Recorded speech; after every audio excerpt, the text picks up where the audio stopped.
அதாவது நாளுக்கு நாள் வந்து சினிமாவில் படங்கள் ரிலீஸ் ஆகுதோ இல்லையோ, சினிமா பிரபலங்களோட ஏதாவது ஒரு சர்ச்சையில் மாட்டி உரண்டையை இழுத்துட்டு இருக்காங்க அப்படிங்கிறத நம்ம பார்க்க முடியுது. குறிப்பாக வந்து பார்த்தீங்கன்னா, நம்ம இயக்குனர் விக்னேஷ் சிவன் பார்த்தீங்கன்னா, இந்த 1½ வருஷமாக ஏதாவது ஒரு பரபரப்பை கிளப்பிட்டே இருக்காது.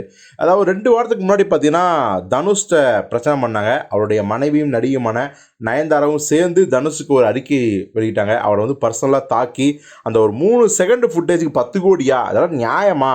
நீங்கள் ஏன் மற்றவன் துன்பத்தில் மகிழ்ச்சி காண்றீங்க அப்படின்லாம் சொல்லி பயங்கரமாக போட்டு இது பண்ணிட்டாங்க.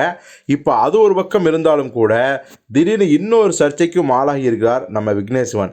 என்ன பண்ணியிருக்கார் அப்படின்னா, அதாவது பாண்டிச்சேரி கடற்கரையில் வந்து பார்த்தீங்கன்னா ஒரு ஹோட்டல் இருக்குது. அந்த ஹோட்டலுக்கு பேர் வந்து சீகல்ஸ் ஹோட்டல் அப்படிங்கிற ஹோட்டல் தான். இப்போது நம்ம விக்னேஷ் சிவன் அந்த ஹோட்டலை நான் விலைக்கு வாங்குகிறேன் அப்படின்னு சொல்ல சுற்றுலாத்துறை அமைச்சர் லட்சுமி நாராயணன் மிகப்பெரிய அதிர்ச்சிக்கு ஆளாயிட்டார்.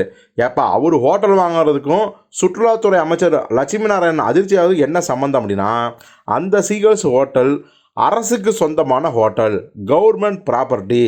ஸோ இது வந்து விலைக்கு கேட்குறாரே அப்படின்னு சொல்லி அதிர்ச்சியானா, அதை விட ஒரு அதிர்ச்சியை நம்ம விக்னேஸ்வரன் மேலும் கொடுத்துருக்காரு.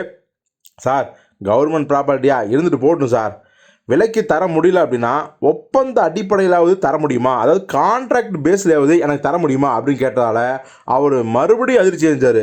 எப்பா, இது கவர்மெண்ட் ப்ராப்பர்ட்டி, இதை வந்து விலைக்கும் விற்க முடியாது, கான்ட்ராக்டுக்கும் தர முடியாது, வாடகையோட விட முடியாது அப்படின்னு சொல்லி விக்னேஷோட சொல்லியிருக்காரு.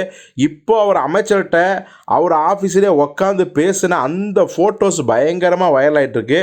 எப்பா விக்னேஷ்வா, நீ படம் டைரக்ஷன் பண்ணுறியோ இல்லையோ, மற்ற எல்லா விஷயத்தையும் தலையிட்டு 7.5 கூட்டிக்கிறிய அப்படின்னு சொல்லி நெட்டிசங்கள்லாம் அவரை வந்து பயங்கரமாக ட்ரோல் பண்ணுறாங்க. ஸோ இது குறித்து நீங்கள் என்ன நினைக்கிறீங்க அப்படிங்கிறத கமெண்டில் சொல்லுங்கள்.